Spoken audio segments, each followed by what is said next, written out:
آج کل کے نوجوان طبقے،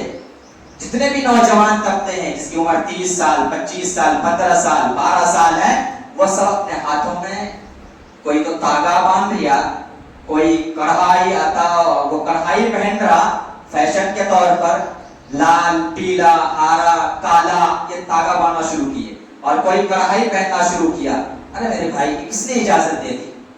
کیا یہ میری شریعت کا حصہ ہے؟ عورت کو کہا کہ تم زیب و زینت اختیار کرو، عورت کو بنایا کہ تم خوبصورت رہو۔ مرد کو اللہ نے عورت اور مرد میں فرق بنایا، مرد کو داڑھی دی، عورت کو داڑھی نہیں دیا تاکہ دونوں میں فرق ہو۔ مرد کو کہا زیب و زینت کے لیے اپنے ہاتھوں میں چوڑی پہنو، سونا اور لوہے کا استعمال چیز کرو، لیکن آج مرد اپنے ہاتھوں کے اندر چوڑی کی طرح تاگا باندھ رہا، کوئی کڑھائی پہننا، جس کو جو آ رہا وہ پہن رہا۔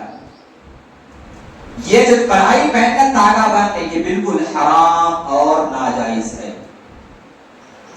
اسے تاگا جو پہن کر چاہے کوئی پیر صاحب دے، مرید صاحب دے، فلاں صاحب دے، کوئی بھی دے، اگر آپ نے کسی اعتقاد کے اعتبار سے پہنا ہے کہ اس کو ہم پہنے کہ تاکہ ہمیں کوئی نقصان نہ پہنچے، تو سب سے زیادہ آپ کی دماغ کے اندر یہ غلط فہمی بیٹھی ہوئی ہے، کیونکہ نقصان اور نفع پہنچانے کی ذات اللہ کی ہے۔